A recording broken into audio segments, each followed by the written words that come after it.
of the Bhagavad Gita entitled Observing the Armies. And today we will read and discuss verse number 20 in more detail. So if you're joining us for the first time, a warm welcome to you. So we'll start, as we traditionally do, by reciting the Mangala Chalandanam prayers. You can also follow via unmuted mics. It is on page number 1 of your Bhagavad Gita. Om Jnana Timirandasya Gyananjana Shalakaya Chakshurunmalitam Jena Tasmai Shri Gurave Namaha Sri Chaitanya Manobhistam Stapitam Jena Bhutale Swayam Rupa Kadamayam Dadati Swapadantikam Vandeham Shri Guru Shri Yuta Padakamalam Shri Gurun Vaishnavamscha Shri Rupam Sagrajatam Sagana Raghunatham Vitam Tam Sanjeevam Sadvaitam Savadutan Parijana Sahitam Krishna Chaitanya Devam Shri Radha Krishna Padan Sagana Lalita Shri Vishakam Vitamscha Vanchakalpa Turubhyascha Vipasindubhyevacha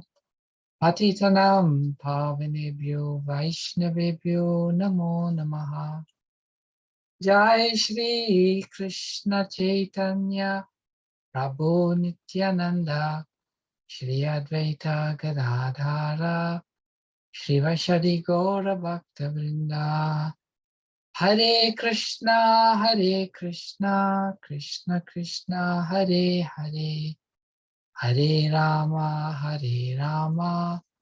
Rama Rama Hare Hare Namo Vishnupadaya Krishna Prashtaya Bhutale Srimate Bhaktivedanta Swaminiti Namine Srila Prabhupada Ki Jai. So these verses that we are reading and studying is the preamble to the actual exchange between Arjuna and Lord Krishna. And we've been reading prior to this, the Duryodhan observing the different parties in his army and the Pandava army, all with the intent of enthusing himself, convincing himself that he will be victorious. And prior to this verse, we read about the soldiers on Arjuna's side, or we can hear actually both sides, blowing the conch shells, and there was a tumultuous, uproarious sound, vibrated both in the sky and the earth, and it shattered the hearts of Dhritarashtra. Actually, these were the conch shells being blown by the Pandavas. And then we come to this verse. Attavya vastitan drishtva dhatarastran kapidvajaha pravrite shastra sampate dhanur ujyam ya pandavaha rishikesam tada vakyam idam haha mohi mahipate. Word for word synonyms. Atha, thereupon, vya vastitan, situated, drishtva, looking upon, dhartarastran, pran, the sons of Dhritarashtra, kapidvajaha, he whose flag was marked with Hanuman, pravrite, while about to engage, shastra sampate, in releasing his arrows, danhu, bow, ujjamya, taking up, Pandavaha, the son of Pandu, Arjuna, Rishikesham, onto Lord Krishna, tada, at that time, vakyam, words, idam, these are her, said Mahipate, O king. Translation. At that time, Arjuna, the son of Pandu, situated in the chariot bearing the flag marked with Hanuman, took up his bow and prepared to shoot his arrows. O king, after looking at the sons of Dhritarashtra, drawn in military array, Arjuna then spoke to Lord Krishna these words.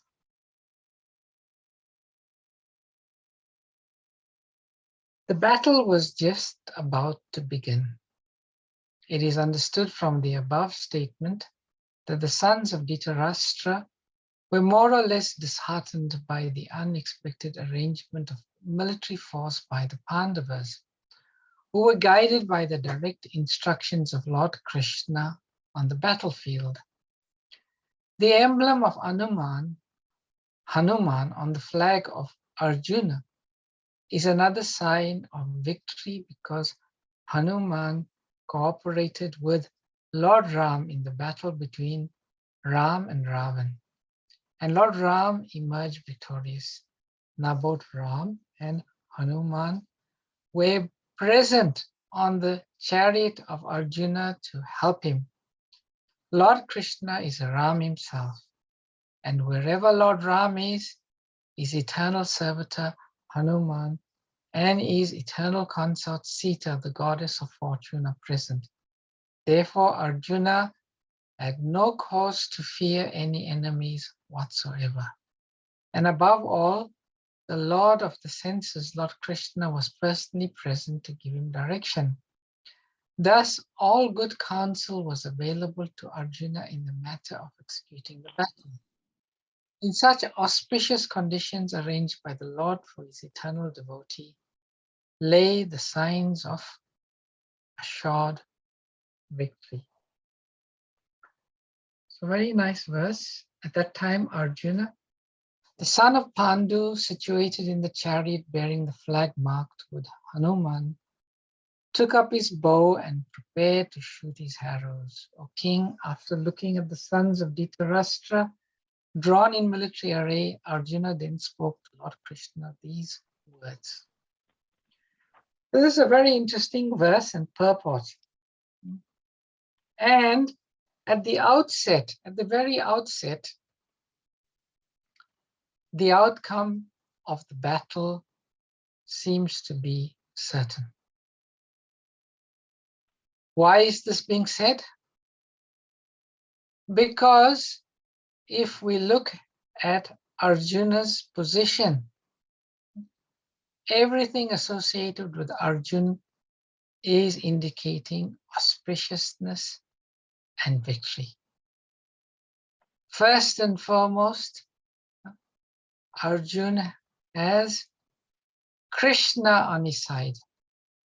And wherever there is the Lord, victory is certain. And in this verse, we read about the word Kapi Dwajaha, he whose flag was marked with Hanuman. So we see that very early on, we see Arjuna's flag. And who is on that flag? Is Hanuman. And we know that wherever Hanuman is, Lord Ram is there.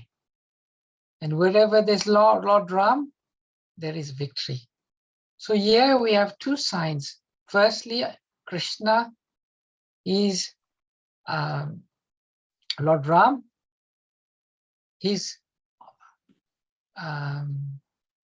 controlling the chariot of Arjuna. And then we have Hanuman. And Prabhupada says on the purport, wherever there is the Lord, there is also the goddess of fortune. So all of these signs are already indicating that Arjuna is going to be victorious.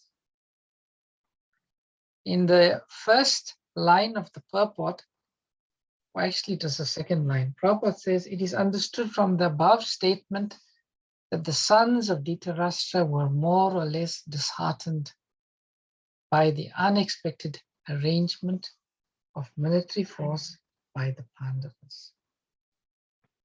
So this is the nature of the non-devotees of the Lord. They are always prone to become discouraged, to become disheartened, to become morose. And we see in the devotees this, the very opposite is always present. Devotees never get disheartened. There is one lecture that Srila Prabhupada gives, I'm just trying to see my slides here, where Prabhupada said, this Krishna consciousness is simply full of bliss. Nobody should become morose. If he is feeling morose, then it is a lack of Krishna consciousness. Just like it is said, wherever there is light, there cannot be darkness. In the same way, wherever there is Krishna consciousness, there can never be any moroseness.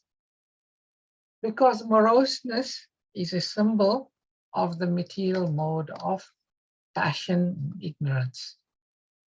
A devotee is situated on the transcendental platform. So therefore, a devotee never becomes morose. Because a devotee has this confidence that he is always protected by Krishna. The devotee knows that ultimately, if he surrenders to Krishna, his best interests are always represented by Krishna. Krishna would not allow the devotee to be defeated. In the Srimad Bhagavatam, in the 6th canto, there is some very interesting pastime between the fight between Vritrasura the demon and Lord Indra, the king of the demigods. There is one stage in the battle where Vritrasura's arms are both chopped off, but still he is enthusiastic. He is not morose. And I was hoping to find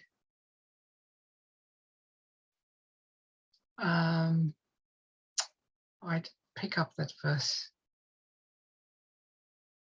Basically, there's this fight taking place between Indra and Vritrasura. Vritrasura is actually a devotee in the guise of a demon. And while they are fighting this battle, Vritrasura firstly gets the upper hand of Indra, and then Indra gets the upper hand of Vritrasura by chopping his hands off. But Vritrasura is not discouraged and he fights. And then he tells Indra, "Oh, my enemy, just look at me. I have already been defeated. For my weapon and arm have been cut to pieces. You have already overwhelmed me. But nonetheless, with a desire to kill you, I am trying my best to fight. I am not at all morose, even under such adverse conditions. Therefore, you should give up your moroseness and continue fighting." It is explained that Vritrasura, he had knocked Indra off his elephant. He had even knocked Indra's thunderbolt and club from his hands. This is after Indra had really so-called disabled Vritrasura. Vritrasura, but having found himself in this situation, Indra was feeling very morose. He felt like he didn't want to fight anymore. So the demon Vritrasura spoke these words to him. And he's telling him, why are you morose? I am in such a bad condition, but I am not feeling morose. So please just give up your moroseness and continue fighting. So here is a demon speaking to the king of the demigods. And they are in a fight together. And the demon is telling Indra, stop being morose. Come on, just fight. And Shukadev Goswami, it is explained in the Bhagavatam, hearing these words from Vritrasura, Indra spoke. Shukadev Goswami said, hearing the straightforward, instructive words of Vritrasura, King Indra praised him and again took the thunderbolt in his hand. Without bewilderment or duplicity, he then smiled and spoke to Vritrasura as follows.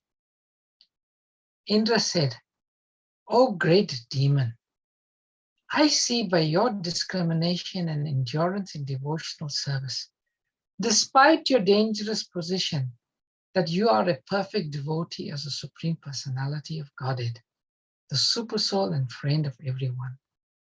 You have surmounted the illusionary energy of Lord Vishnu, and because of this liberation, you have given up the demoniac mentality and have attained the position of an exalted devotee. O Vritrasura, demons are generally conducted by the mode of passion. Therefore, what a great wonder it is that although you are a demon, you have adopted the mentality of a devotee and have fixed your mind on the Supreme Personality of Godhead, Vasudev, who is always situated in pure goodness.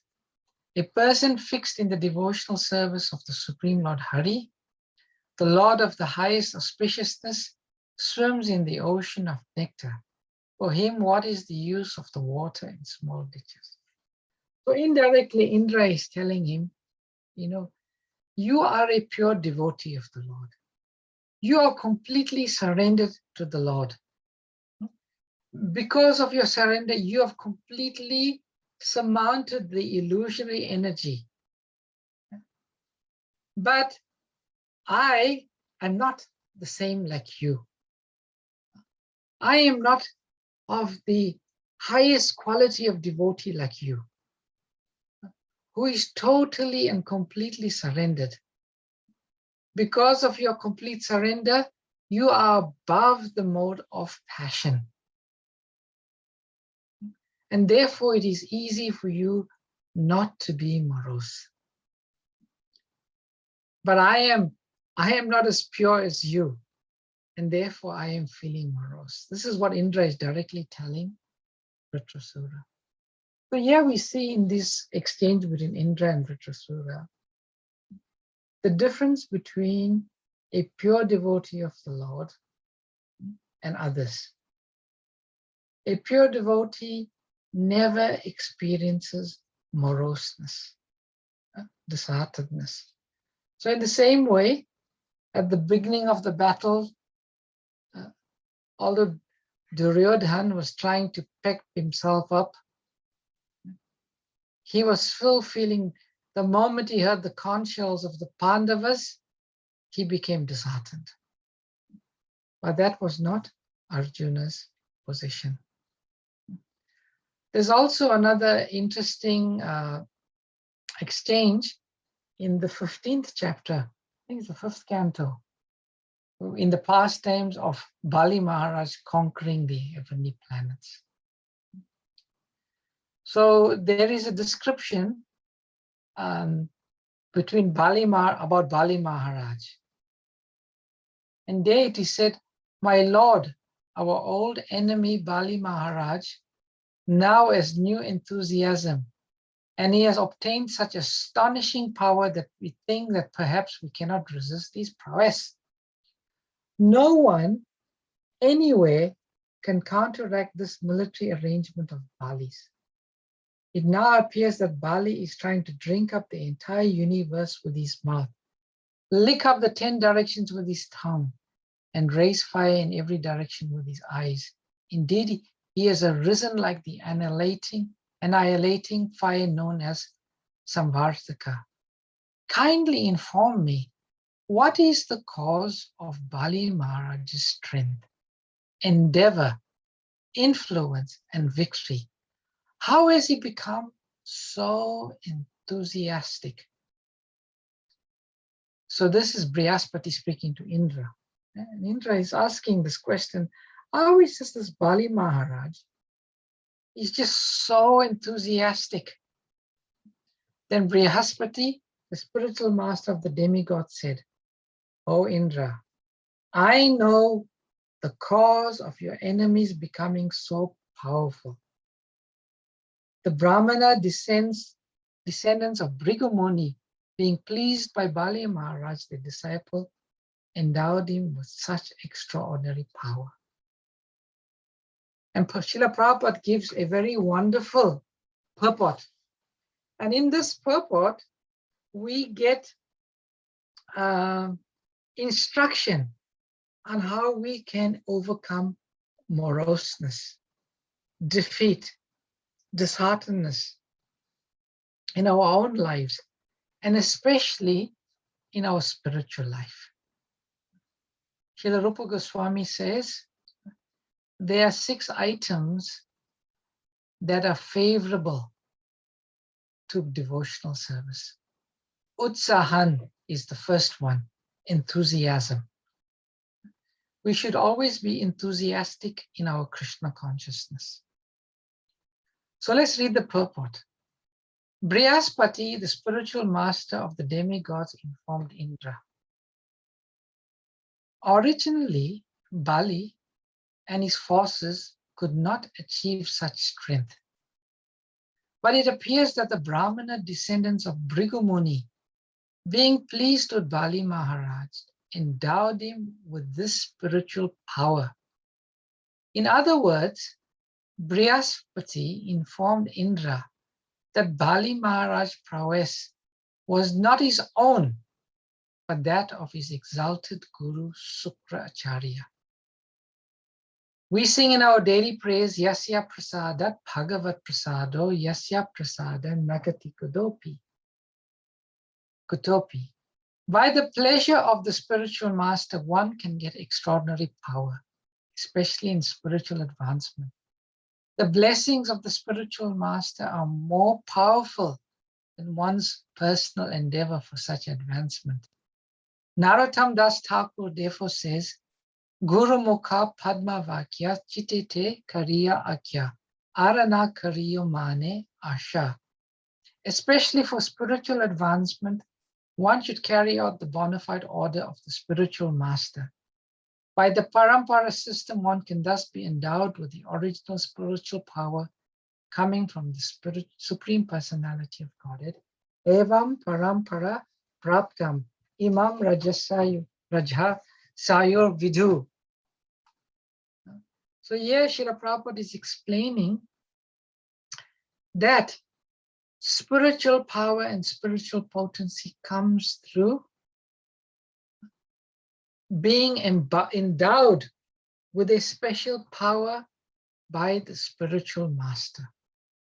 The spiritual master is the representative of Krishna. And when the spiritual master is pleased with the disciple, the spiritual master will bestow blessings on the disciple.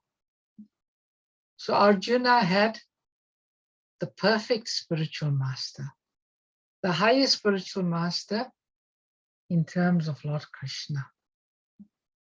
And because he was blessed by Lord Krishna, he was endowed with all strength and certain victory. And we see this is the purport. Furthermore, we read in the Bhagavatam, the same canto, Vritrasura continued, O Indra, no one is guaranteed of being always victorious. But the original enjoyed the Supreme Personality of Godhead, Bhagavan. He is the cause of creation, maintenance, and annihilation, and he knows everything. Being dependent and being obliged to accept material bodies, belligerent Subordinates are sometimes victorious and sometimes defeated. So by the mercy of the Lord, by the mercy of the spiritual master, one is guaranteed victory. And those we see in the case of Duryodhan, he was offensive to his spiritual master, Dronacharya. He was arrogant. He was not favorably disposed towards Lord Krishna. So his defeat was certain. Prabhupada says, victory is always with the Supreme Personality of Godhead. As for the subordinate living entities, they fight under the arrangement of the Supreme Personality of Godhead. Victory or defeat is not actually theirs. It is arrangement by the Lord through the agency of the material nature. So the essence of what Srila Prabhupada is saying here, ultimately, victory or defeat is the prerogative of the Supreme Personality of Godhead. If Krishna wants to defeat somebody, no one can protect that person. And if Krishna wants to protect a person, no one can defeat that person. So one who is desiring to be victorious, they should surrender to Krishna. And Prabhupada also comments on this word Rishikesham.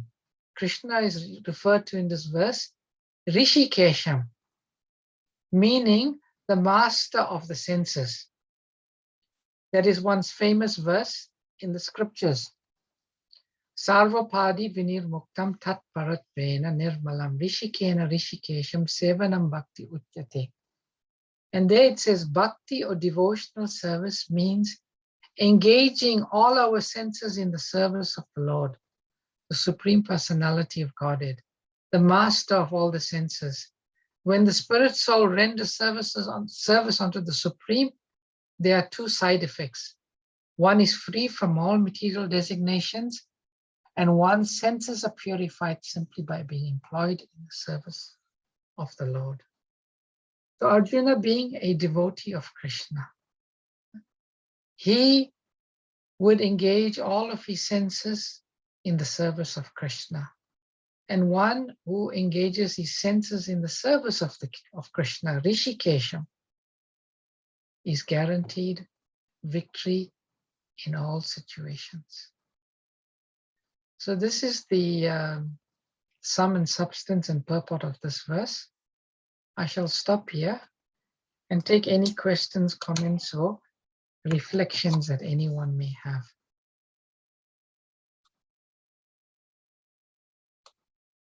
There's one interesting part in the first canto where Arjuna, he talks about how it's the same Arjuna that was there on the battlefield with the same bow and arrow, the same everything. But yet Arjuna says he is feeling completely weak, powerless, and unable to perform. And he said the reason he feels like this is because now Krishna is not with him. When Krishna is with him, there's no such feelings. Hare Krishna. So if there are any questions or comments, you can please. Hare Krishna, Prabhuji. Hare Krishna, Sapramataji. Can you explain a little bit the meaning of Rishikesha? Rishikesha, yes. So Rishikesha means the master of the senses. That's the meaning, the literal meaning. Right. So Krishna is known as the master of the senses. And there's two ways he's considered master of the senses. One is he is never subordinate to the senses. Like us in the conditioned states, if our eyes tell us, see this, we want to see it. Tongue tells us, taste this, we want to taste it. The nose tells us, smell this, we want to smell it. So we are known as a servant of the senses. But Krishna is the master of the senses. And also, another understanding of master of the senses means the senses belong to Krishna. As Srila Prabhupada explains in the Bhagavatam, this body does not belong to us. And the senses of this body do not belong to us. Because we come into this world, this body doesn't belong to us, it belongs to our parents, they give it to us. And when we die, the body goes back to the earth. So the body never really belongs to us. Sometimes we may go and occupy an apartment, but we are just a renter there. We don't own the body. The body never belongs to us. We are just occupying it like a tenant. So the senses in this body, they actually belong to Krishna. So the senses should be used Rishikesha Rishikena Sevanam Bhakti Uttama. Meaning the senses should be used in the service of Krishna. Therefore, Krishna is known as Rishikesha. Does that explain it to you, Supramataji? Yes, Prabhuji. Thank you so much. Hare Hare Krishna. Krishna. Hare Krishna. Hare Krishna. Anyone else? Why is it so difficult to control our senses? That is a good question. It is difficult to control the senses because of false identification with the senses. And also not understanding who the senses belong to. The pure devotees of the Lord, they do not find it difficult to control their senses. Why? Why do the pure devotees not find it difficult to control their senses? Can anyone say? I've just alluded to it in Supramataji's question previously. Why? What is the difference between those who find it difficult to control the senses and those who have no difficulty controlling the senses? Can anyone say? Prabhuji, they are not on bodily platform. They're not on the bodily platform. What do you mean by that, Krishnavani Mataji? And they're totally surrendered to the Lord. So because they're not on, means they don't feel anything externally, the bodily, because they're totally connected with the Lord. Very good answer. Very good answer, Mataji. So you made two very important points there. The first thing is that they do not identify with the senses. And they know the senses just like our tongue. The tongue actually has many, many sensory receptors. So when the taste goes there, it touches the sensory receptor. It sends an impulse down the nerves. It goes into some part of the brain. It produces a chemical. This is all a mechanical process. It's a mechanical process. So the pure devotees, they are out of the bodily concept of life. They understand that the senses, they are not the body. They are not the senses.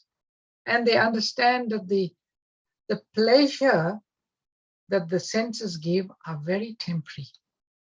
That's one point. And the second point Mataji makes is they understand that the senses do not belong to them. The senses do not belong to them. It belongs to Krishna. So if the senses are used in the right way, then they give more difficulty. So to answer the question why it is difficult, Prabhu Mataji asked the question. It's difficult because we falsely identify with the body, and secondly, we have not realized that the senses belong to Krishna and they should be used in Krishna's service. But through training and through practice, it becomes possible. Through training and practice. Yes. Thank you, Prabhuji. Hare Krishna. Anyone else?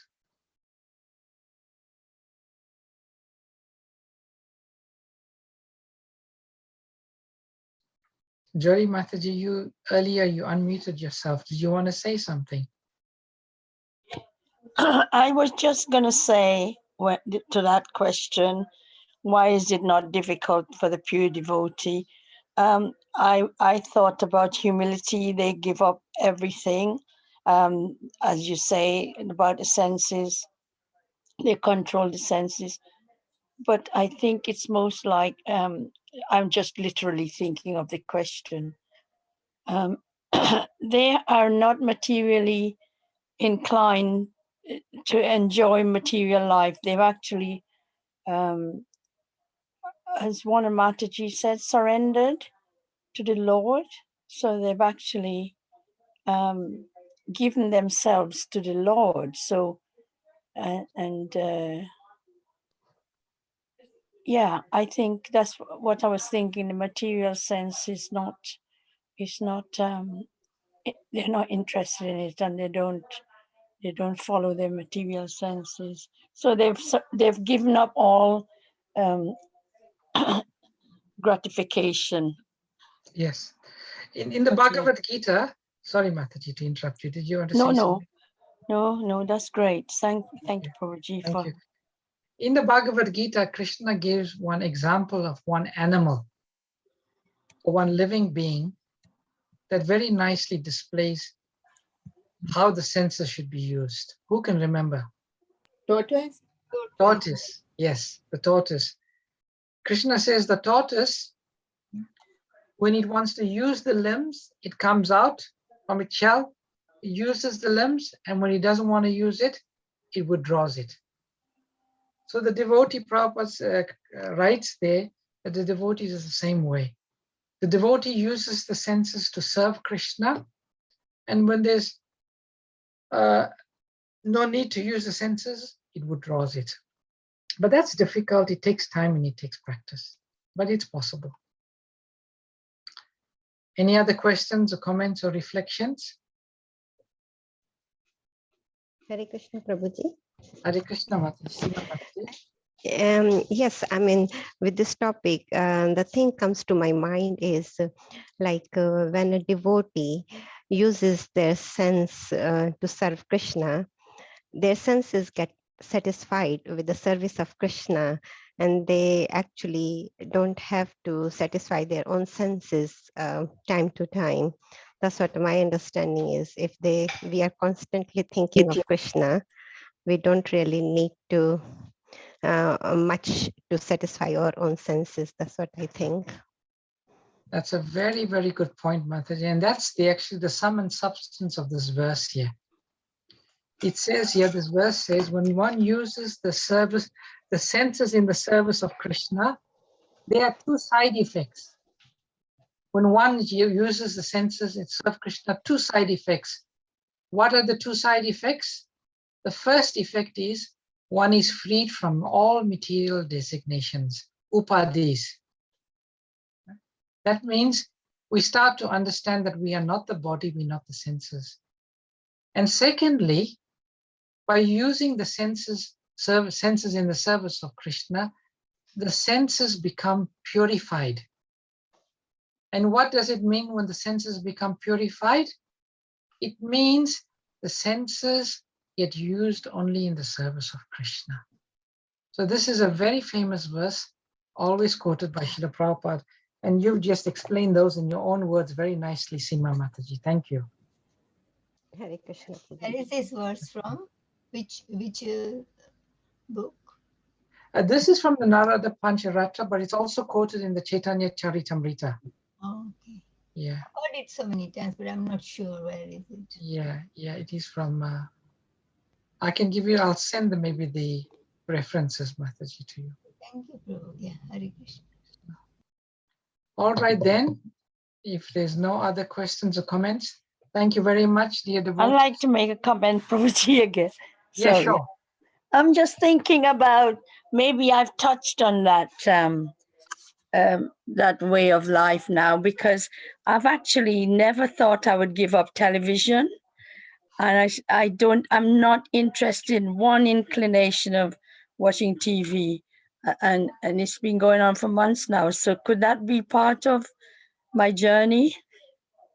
Absolutely, Mataji.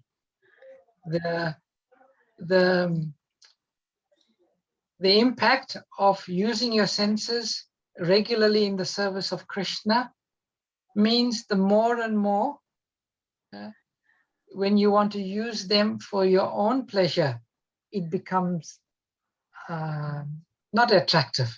Not attractive. But when you use it in the service of Krishna, then it becomes very enlivening.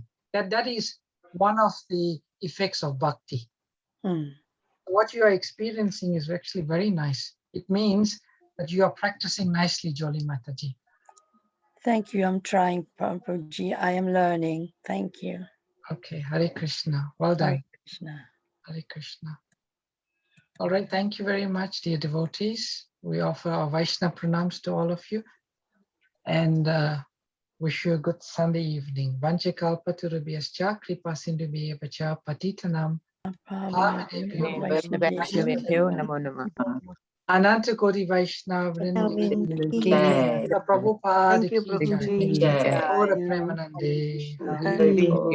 Thank you, Prabhuji, for the Thank wonderful you, program. Prabhuji. Hare Thank you, Krishna. Prabhuji. Thank you, everybody, for a wonderful Hare Krishna to association. everyone.